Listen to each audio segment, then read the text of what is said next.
नमस्कार, आप देख रहे हैं न्यूज 24 मध्य प्रदेश छत्तीसगढ़ और मैं हूं आपके साथ पवन पांडे। हमारे खास शो धर्म संसद में आप सभी दर्शकों का स्वागत है। तो दर्शकों, ये खास शो आस्तिकों और नास्तिकों दोनों के लिए है। आप में से जो भगवान में आस्था नहीं रखते उनको मेरा प्रणाम, और जो रखते हैं उनको राम राम। तो इस शो में हम हमारी दुनिया के सबसे ज्वलंत विषयों धर्म, संस्कार, पाप पुण्य को लेकर संवाद करेंगे और इनसे जुड़ी हुई अनेकों जिज्ञासाओं को सॉल्व करने की आज कोशिश करेंगे। साथ ही जानेंगे कि आज का आधुनिक युवा भगवान को कैसे महसूस कर सकता है। दर्शकों, आज धर्म को लेकर बहुत विविधताएं हैं, वैरायटीज देखने को मिल रही हैं। कोई कहता है कि एक लोटा जल चढ़ाना चाहिए, कोई कहता है कि नाम जप कीजिए, कोई तीर्थ यात्रा पर जाने की बात कहता है, तो कोई गंगा स्नान करने से भगवान की कृपा मिलने की बात करता है। तो ऐसे में धर्म से जुड़े हुए तमाम सवालों पर हमारा मार्गदर्शन करने के लिए हमारे स्टूडियो में प्रसिद्ध संत चिन्मयानंद बापू जी महाराज पधारे हैं।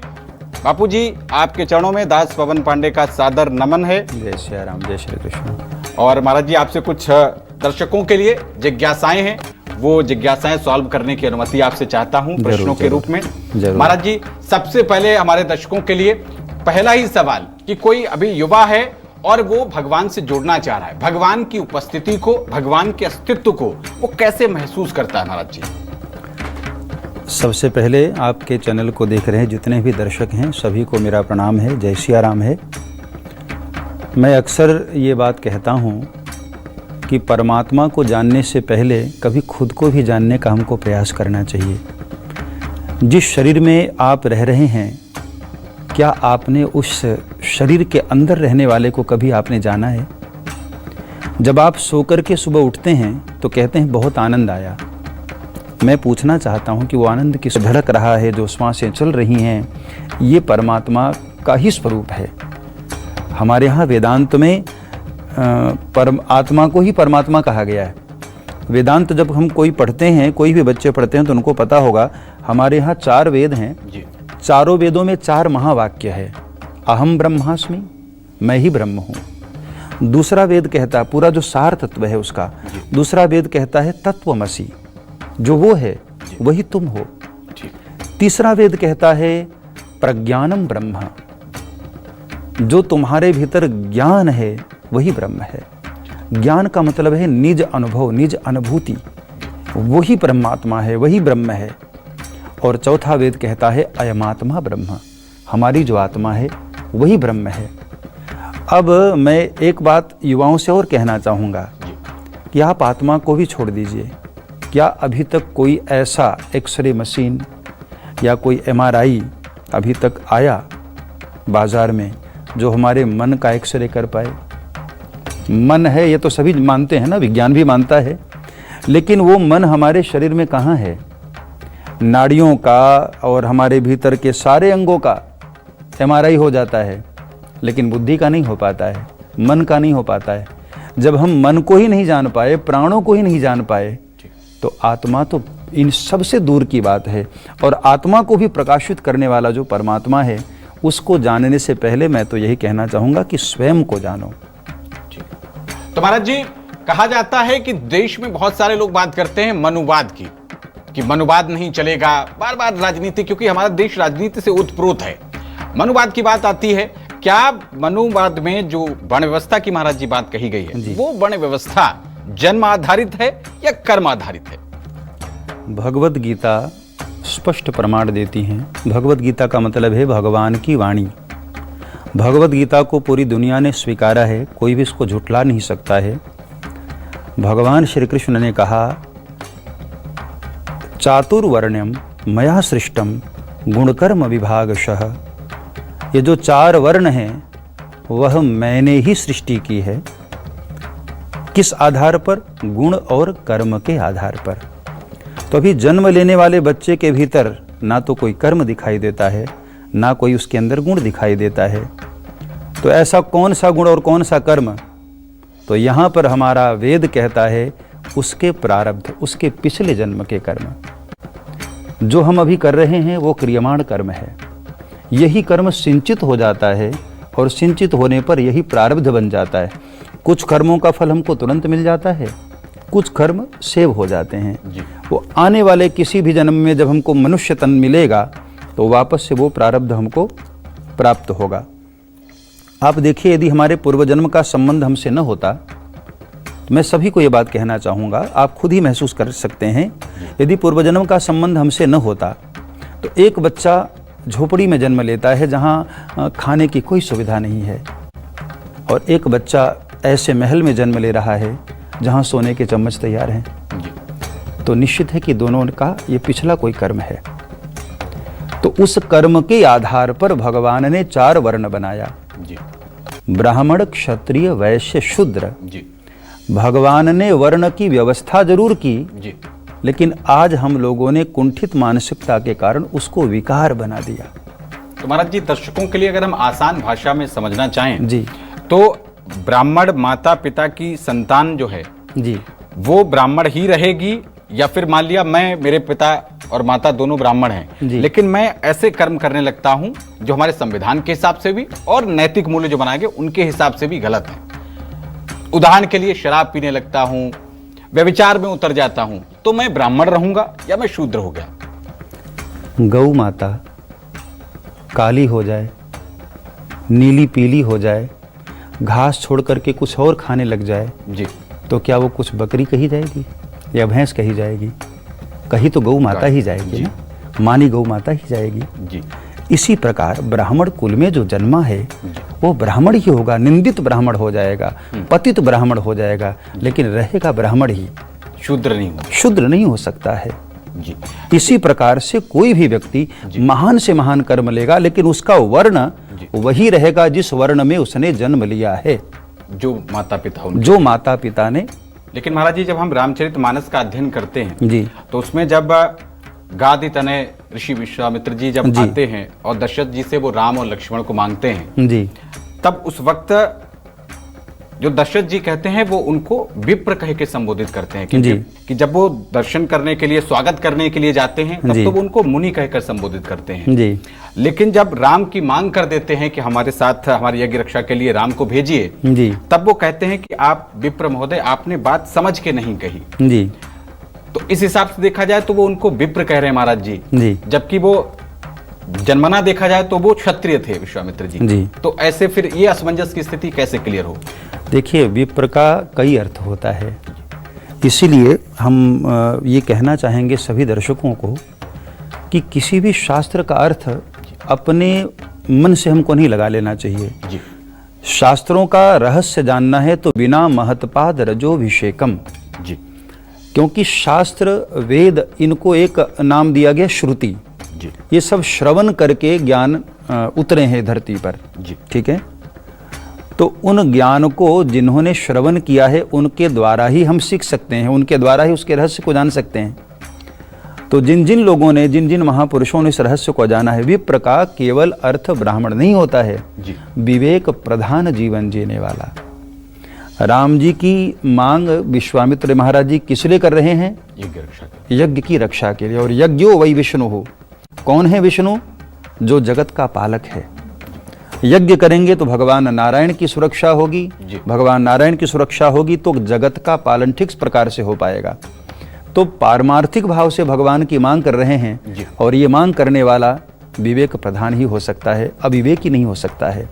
अविवेकी केवल अपना स्वार्थ देखता है और विवेकी पर स्वार्थ देखता है, दूसरों का भला देखता है। इसलिए उनको विप्र का मतलब विवेक प्रधान महामुनि कहा गया जी। तो महाराज जी, हम आसान शब्दों में अगर समझें जनता अपने दर्शकों के विवेक के लिए, तो वर्ण व्यवस्था को वो जन्मना ही लें, कर्मणा ना जन्मना ही मानना चाहिए। हमारे आदिगुरु शंकराचार्य भगवान ने भी इसी को माना।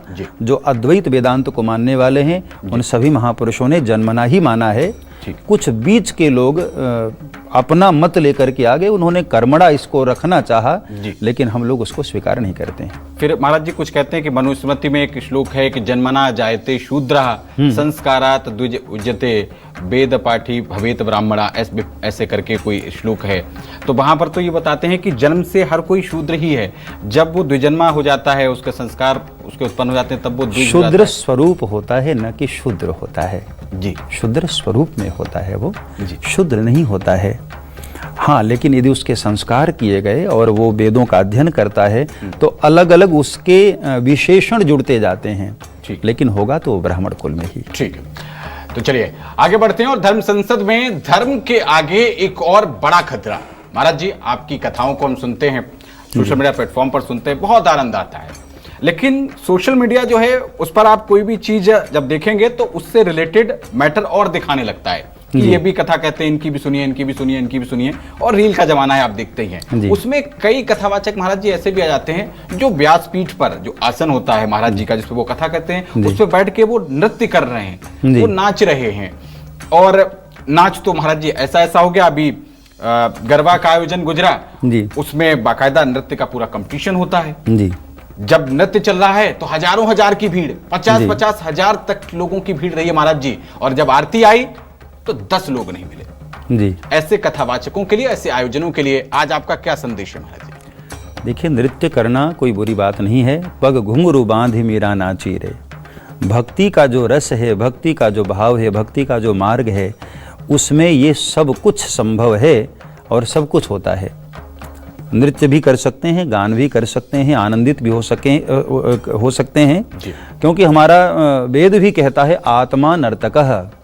हमारी जो आत्मा है वह भी नृत्य करती है, आनंदित होती है, तो इसमें कोई मनाही नहीं है। अच्छा, दूसरी बात आपने ये कही कि व्यास गद्दी पर बैठ करके कई लोग नृत्य करते हैं। देखिए, परमात्मा तक पहुंचने के कई मार्ग हैं, कई स्रोत हैं। भगवान श्री कृष्ण ने भगवत गीता में एक बात कही है, मैं आपके दर्शकों को वो कहना चाहूंगा। स्वधर्मे निधनम श्रेयः परधर्मो भयावह। अपने धर्म में मर जाना श्रेष्ठ है, दूसरे के धर्म में स्वर्ग का सुख भी प्राप्त कर लेना वो अच्छी बात नहीं है। तो अब भगवत गीता किस काल में कही गई, वहाँ धर्म से आप क्या अर्थ लेंगे? वहाँ हिंदू मुस्लिम तो थे नहीं। तो हमारा जो स्वभाव है वही हमारा धर्म है।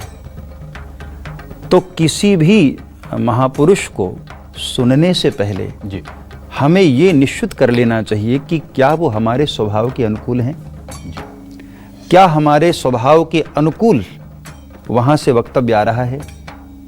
भगवान महावीर को कह दिया जाए कि आप मीरा की तरह नृत्य करिए तो उनसे नृत्य न होगा जी। और मीरा को कह दिया जाए कि आप ये सब छोड़ करके ध्यान करिए तो मीरा का ध्यान का स्वभाव नहीं है। तो वो नृत्य वाली भक्ति भी स्वीकार्य है, नृत्य वाली भक्ति भी स्वीकार है, बशर्ते उसमें परमात्मा भाव हो, भक्ति का विशुद्ध भाव हो। लेकिन जो बॉलीवुड फिल्मों में महाराज जी जो गीत बजते हैं वो गीत बजते हुए देखे गए। देखिए, कोई संत नृत्य करता है तो उसके नृत्य का भाव अलग होगा, लेकिन कोई सांसारिक व्यक्ति शराब पी करके नृत्य कर रहा हो, भोग विलासिता के लिए नृत्य कर रहा हो, तो उसके नृत्य का भाव अलग होगा। संत के नृत्य को देख करके भी हमारे नेत्र में अश्रुपात होते हैं, नेत्र हमारे सजल हो जाते हैं जी। और हमारा स्वतः मन परमात्मा के तरंगों से तरंगायित होने लगता है, और सांसारिक व्यक्ति के नृत्य को हमारे भीतर के विकार उठते हैं। ये अंतर होता है। तो हमें ये समझना पड़ेगा कि किस माहौल में हमें क्या प्राप्त हो रहा है, ठीक उस माहौल से हमें निर्णय करना चाहिए कि हमें किस मार्ग पर चलना है। तो महाराज जी, आपके इसी वचनों के साथ हम ये जानना चाहेंगे कि भोला भाला जो हमारा सनातनी समाज का युवा है, जो अभी धर्म का कहरा पड़ रहा है, वो अगर किसी संत की शरण में जाना चाहता है तो वो कैसे विचार करे? क्योंकि आजकल तो कालनेमी भी बहुत है महाराज जी, बहुत हैं। आपने देखा ही होगा, मैं यहाँ पर नाम नहीं लेना चाहूंगा, बहुत सारे संत वो अपने कारनामों की वजह से प्रसिद्ध हो रहे हैं और संत की श्रेणी को बदनाम कर रहे हैं। कैसे वो चुनाव करे, क्या लक्षण देखे? एक बड़ी प्यारी पंक्ति है, मैं उसको गाता हूँ जी, और आप उसका भाव समझ जाएंगे जी। गोविंद गोविंद गाए जा और संत सेवा बढ़ाए जा, वो खुद ही मिलने आएगा, तो संत सेवा बढ़ाए जा। गोविंद गोविंद गाए जा। व्यक्ति सबसे पहले शरणागत होने से पहले अपने आप को तैयार करे, अपने आप को संवारे। कैसे संवार सकता है? भगवान नाम का जाप करके। जब हम भगवान का नाम जाप करते हैं तो धीरे धीरे धीरे परमात्मा हमारे करीब आने लगते हैं। फिर परमात्मा की कृपा होती है, तब हमें सच्चे संत और सच्चे सद्गुरु दिखाई देते हैं, और परमात्मा जब मिलवाते हैं तो किसी गलत तत्व से नहीं मिलवाते हैं। परमात्मा की कृपा होती है जी अच्छे महापुरुष के पास, और वहाँ हम शरणागत हो जाएं। ये सवाल महाराज जी मैंने इसलिए किया क्योंकि अभी हमारा महाकुंभ निकला, उस महाकुंभ में ऐसी अभिनेत्री जिनका अंडरवर्ल्ड तक से कनेक्शन रहा, उनको महामंडलेश्वर की उपाधि दे दी गई। एक किन्नर अखाड़े की एक महामंडलेश्वर बताई जा रही है हिमांगी सखी जी, उन पर आरोप लग रहे हैं कि वो शबनम खान थी पहले, तो इसलिए मैंने ये सवाल किया। देखिए जी, मैंने उस वक्त विरोध किया था, मैं भी कुंभ मेले में था, मेरा कैंप लगा हुआ था। मैं उस वक्त, अब देखिए अखाड़ों से ऊपर तो कोई नहीं हो सकता है जी। अखाड़े ही महामंडेश्वर बनाते हैं, अखाड़े ही जगतगुरु बनाते हैं, अखाड़े ही श्रीमंत बनाते हैं जी। तो जब उस वक्त मीडिया ने हमसे सवाल किया था तो मैंने उसी वक्त विरोध किया था कि यदि किसी को महामंडलेश्वर बनाया जाए तो उसके व्यक्तित्व को देख करके, उसकी तपस्या को देख करके, उसकी सेवा को देख करके, अभी कोई आए और आते ही उसको महामंडलेश्वर बना दिया जाए तो उसमें कहीं ना कहीं अखाड़ों की भूमिका पर भी संदेह होने लग जाता है और इसका असर जनमानस में गलत जाता है जी। तो इस तरह के यदि कार्य अखाड़े कर रहे हैं तो उनको विचार करना पड़ेगा इस पर। आते ही कोई तुरंत महामंडलेश्वर के योग्य नहीं हो जाता। बिल्कुल ठीक है। तो महाराज जी, धर्म के आगे एक और संकट ये कि कई संत आराध्य और भाषा के नाम पर खासतौर पर लड़ते हुए देखे जाते हैं, ऐसा क्यों है? क्या संस्कृत भाषा ही भगवान समझ सकते हैं? संस्कृत को लेकर बात होती है, मैं यहां पर संतों का नाम नहीं लेना चाहूंगा, लेकिन वो कहते हैं कि उनको 10 मिनट वो संस्कृत नहीं बोल सकते, उनको संस्कृत नहीं आती। तो भक्ति मार्ग में महाराज जी ऐसा क्यों? ऐसा देखकर बड़ा पीड़ा होती है सनातनी समाज को। परमात्मा को संकीर्णता में नहीं बांधना चाहिए जी। परमात्मा व्यापक है। यदि आप केवल संस्कृत की बात करेंगे तो संस्कृत केवल भारतवर्ष में ही, तो आप बाहर के देशों में परमात्मा को अनुभव नहीं कर पाएंगे। जब आप ये कहते हैं ईश्वर सर्वभूतानाम, तो क्या परमात्मा भारत में ही है? अमेरिका में नहीं है, लंदन में नहीं है, जापान में नहीं है, यूरोप में नहीं है, सर्वत्र है परमात्मा।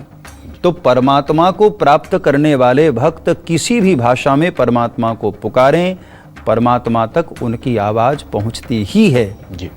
यदि ऐसा ही हो तो क्या गूंगा व्यक्ति तो परमात्मा को कभी प्राप्त न कर पाएगा, क्योंकि उसके पास तो कोई भाषा ही नहीं है। बिल्कुल। परमात्मा को कोई भी किसी भी भाषा में चींटी के पगनूपुर बाजे तो भी साहब सुनता है। छोटी सी चींटी होती है और उसके छोटे छोटे पैर होते हैं, उसके भी घुंघरू की आवाज को परमात्मा सुन लेते हैं जी।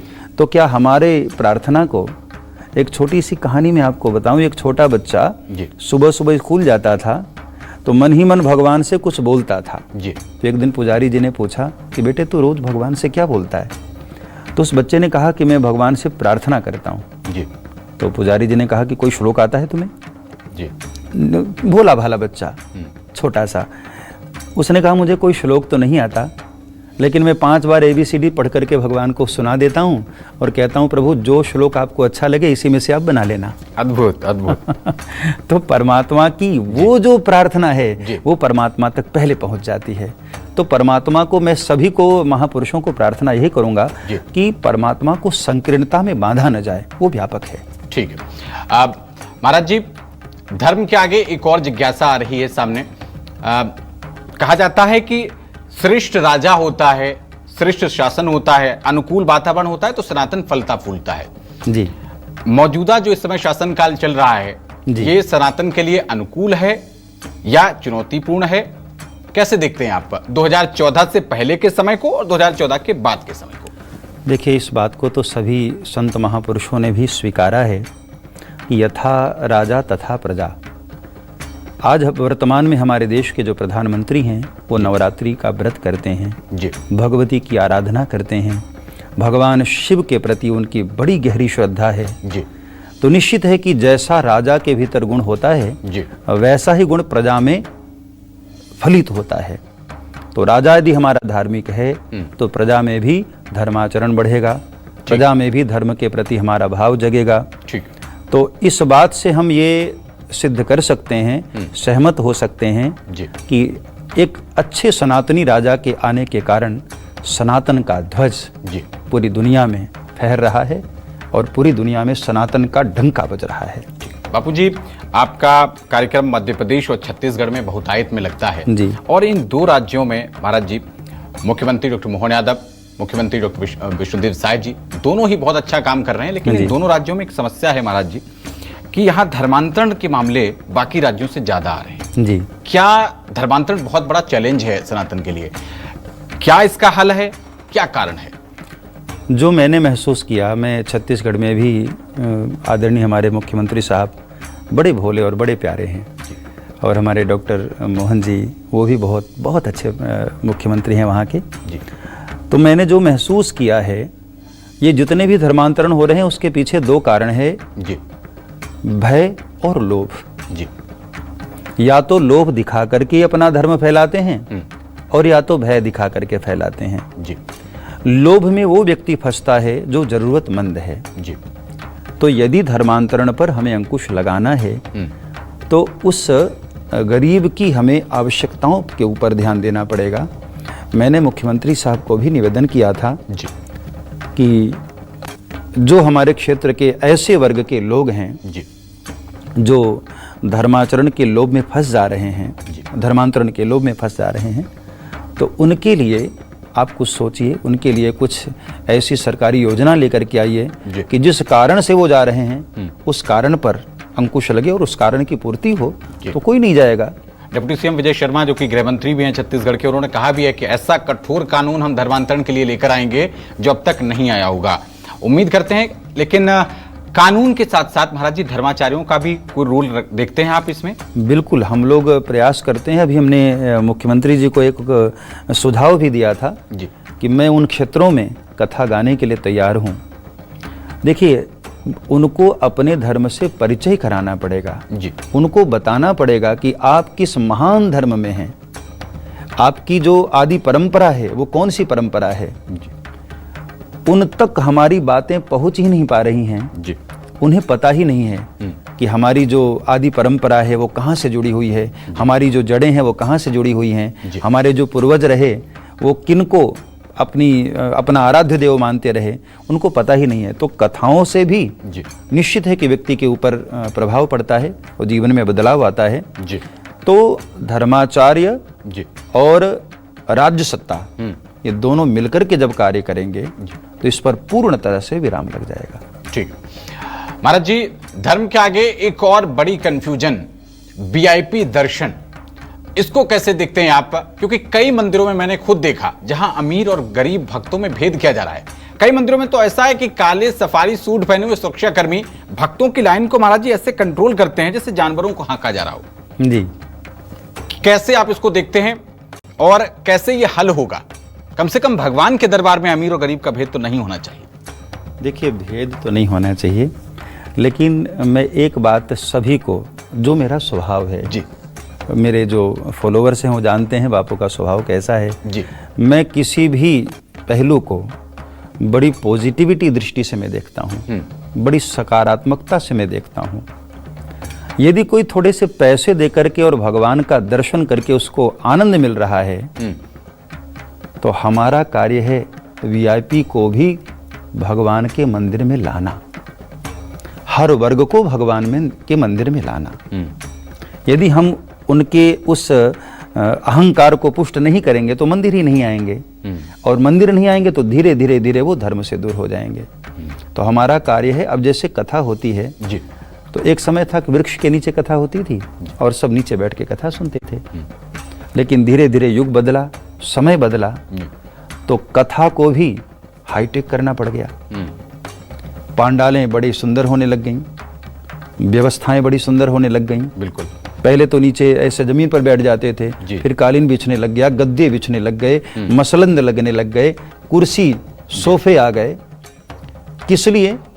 तुम जैसे सुनना चाहते हो हम उस व्यवस्था में तुमको सुनाने को तैयार हैं। लेकिन महाराज जी, जो अंतिम पंक्ति का व्यक्ति खड़ा हुआ है, जिसके पास बेचारे के पास पैसे नहीं है और वो भी गया है कि हमें भी प्रभु देखने को मिल जाए जी, मैं किसी मंदिर का एक पर्टिकुलरली नाम नहीं ले रहा, हमारे देश के कई मंदिरों में ये सिस्टम है, तो फिर उसमें हम ऐसा कर सकते हैं कि जैसे शिक्षा व्यवस्था में चलता है कि कुछ इकोनॉमिक वीकर सेक्शन के स्टूडेंट्स को भी एडमिशन मिल जाता है जी। तो ठीक है, पैसा देके, जैसे आपने लॉजिक दिया कि ठीक है अमीर लोग भी वहां पर पहुंचे, तो ऐसे ही 10 लोगों की लिस्ट बना ली गई, 8 अमीर लोग जाएंगे, लेकिन 2 ऐसे भी, उन्हें भी सुगम प्रभु का दर्शन करने का आशीर्वाद मिलना चाहिए, अधिकार मिलना चाहिए। मंदिर में देखिए वीआईपी दर्शन के लिए अलग मार्ग होता है जी, और सारे भक्तों के लिए अलग मार्ग होता है। दर्शन सभी को होता है, किसी को थोड़ा पहले हो जाता है जी, किसी को थोड़ा बाद में होता है। अच्छा, दूसरी बात, देश में यदि सब गरीब ही हो जाएंगे तब भी देश नहीं चलेगा, सब अमीर ही हो जाएंगे तब भी देश नहीं चलेगा। दोनों का संतुलन चाहिए। ठीक, गरीब के पास पैसा नहीं है लेकिन उसके पास समय है, जी, अमीर के पास पैसा तो है लेकिन उसके पास समय की कमी है। ठीक, यदि वो बहुत सारा समय भक्ति को देने लग जाएगा तो देश के विकास में कहीं न कहीं जी। रोड़ा बनेगा, क्योंकि उसके पास समय, बहुत सारा समय उसने वहां पर बहुत सारी ऊर्जा वहां लगा दी। ठीक, तो इसलिए उसके समय के महत्व को देखते हुए ये व्यवस्थाएं रखी गई आध्यात्मिक महापुरुषों के द्वारा। ठीक है। महाराज जी, दर्शकों की जिज्ञासा के लिए एक और सवाल, जो कॉरिडोर्स बनाए जा रहे हैं हमारे धर्म स्थलों पे, तीर्थ स्थानों पे, इसको कैसे देखते हैं आप? काशी विश्वनाथ का कॉरिडोर बना, लोगों ने कहा कि बहुत सारे प्राचीन मंदिर तोड़ दिए गए। इस समय वृंदावन कॉरिडोर, बांके बिहारी कॉरिडोर का बहुत ज्यादा नाम चल रहा है। जी। वहां के लोग कह रहे हैं कि वृंदावन की पहचान ही कुंज गलियां हैं। आप यहाँ पर पत्थर लगा देंगे बड़े बड़े तो यहाँ का प्राचीन स्वरूप बदल जाएगा। आपको क्या लगता है, कॉरिडोर बनने चाहिए? नहीं, मेरा जो भाव है इसमें, मैं तो सरकार को प्रार्थना ही कर सकता हूँ, और बहुत छोटा हूँ, संतों के सामने तो मैं कुछ भी नहीं हूँ, उनकी चरण धूल के बराबर हूँ मैं। लेकिन मेरे अपने मन का भाव ये है जी, कि जिस भी तीर्थ का हमको विकास करना है उसकी गरिमा के अनुसार, उसकी प्राचीनता के अनुसार हमको करना चाहिए।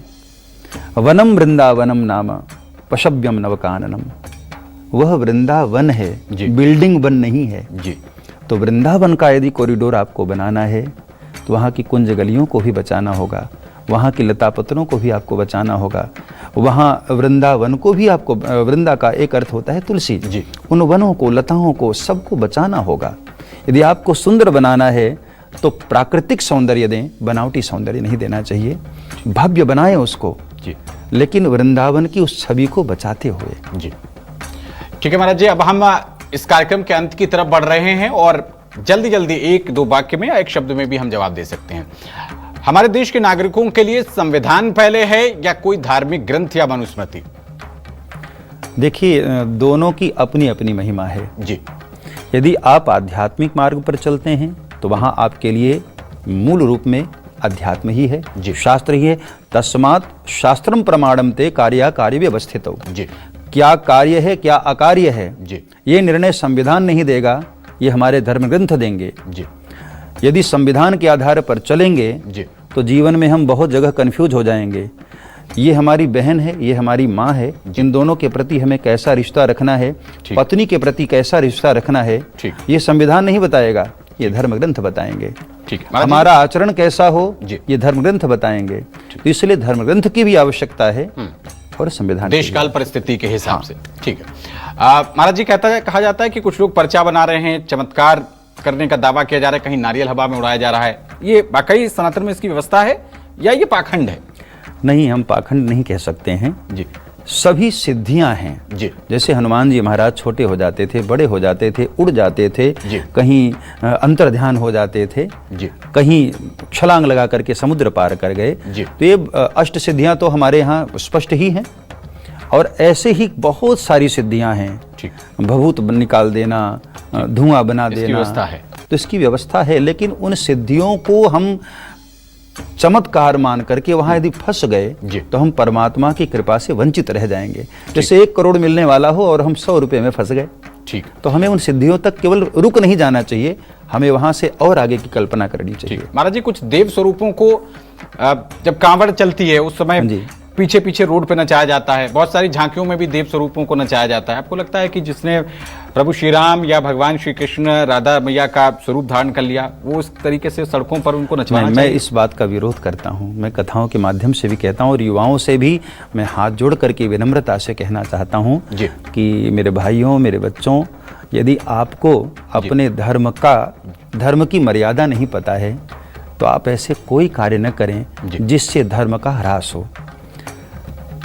आज हम 100 साल के बाद अपने देश में धर्म की व्यवस्था कैसा देखना चाहते हैं, वो उत्तरदायित्व आज हम लोगों के कंधे पर है, हम लोगों की जिम्मेदारी है।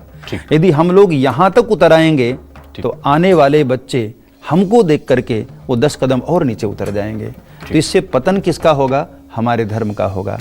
इसलिए मैं तो ये बहुत इस बात को विरोध भी करता हूँ और विनम्रता से भी कहता हूँ कि जब हम किसी भी स्वरूप को 9 दिन हम पंडाल में विराजित करते हैं, माता रानी हो चाहे भगवान गणेश हो, तो उनका उसी भाव से पूजन भी और उसी भाव से विसर्जन भी हो। इसी प्रकार यदि हम कोई स्वरूप बनाते हैं तो उनकी वही मर्यादा भी होनी चाहिए। इस तरह से रोड पर उनके स्वरूप को बना करके भिक्षा मांगने से किसका मजाक उड़ रहा है?